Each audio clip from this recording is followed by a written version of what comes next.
A Russian coup or Academy Awards for Best Coup Actor, Prigozhin? Let's go into the details. Hello, this is ChatGPT. Today, well, we probably all heard about the coup in Russia. It was a 24-hour coup that seemed to have fizzled out, as I guess they forgave him for the Prigozhin was forgiven by Putin, and now he's going to go exile in Belarus, so they say. A little bit about him: he was born in 1961. He was sentenced early in his life to 12 years in prison, served 9 years. Often known as Putin's chef, he owns restaurants, casinos, was a hot dog sales guy. He says he's worth over $1 billion. He has an internet research agency. He's been sanctioned by many people. He has his family. I think he's from the St. Petersburg area, so he does have some family there. But it's quite strange. He's actually wanted by the FBI as well. I think the FBI has been after him, so he probably has nowhere else. He's kind of a man without a country, but he has nowhere else to go. In Belarus, he'd probably like to be on Bora Bora, but I don't think he'd want to go there on exile. You know, a lot of people think that the Wagner Group is merely Prigozhin, but here's an infographic here that kind of shows all the people that's been involved in this. He's certainly not the leader of it, so it is quite a network. Of course, here's a list of some at the bottom here, where the list of journalists that have tried to investigate him and as well as the Wagner Group. Here's where they have operations around the world, so it's quite extensive. And Russia's been using this kind of mechanism to do things around the world on a geopolitical basis.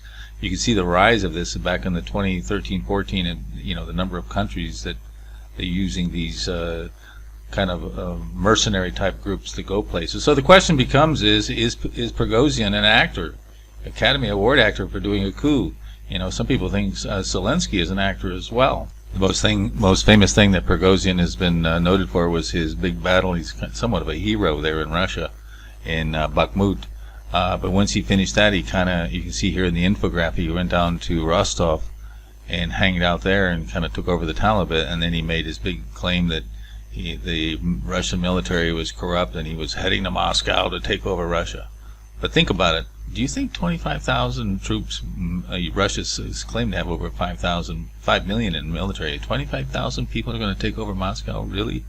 Anyway, they got about within 120 miles of it, and then he said, well, now that I come to think of it, I'll cut a deal and I'll agree to go to Belarus on exile. Does that make sense? So a lot of people are kind of questioning whether or not this is political theater or this is real. I suppose it'll be one way we'll figure out if he can manage to survive another 2 weeks, and he kind of comes up. Some people suggest that he might be working with Belarus to start a new group of Wagner in Belarus to attack Ukraine from the other side. That's one option. The other option, he may not make it another 2 years. So we'll find out as time goes on. It's hard to know what the truth is. The Russians are masters at misdirection. Still others think that perhaps this was all kabuki theater between Putin and Prigozhin in order to get the elusive $6.2 billion. And basically CIA maybe had a deal with Prigozhin and then he double-crossed him just to get the money.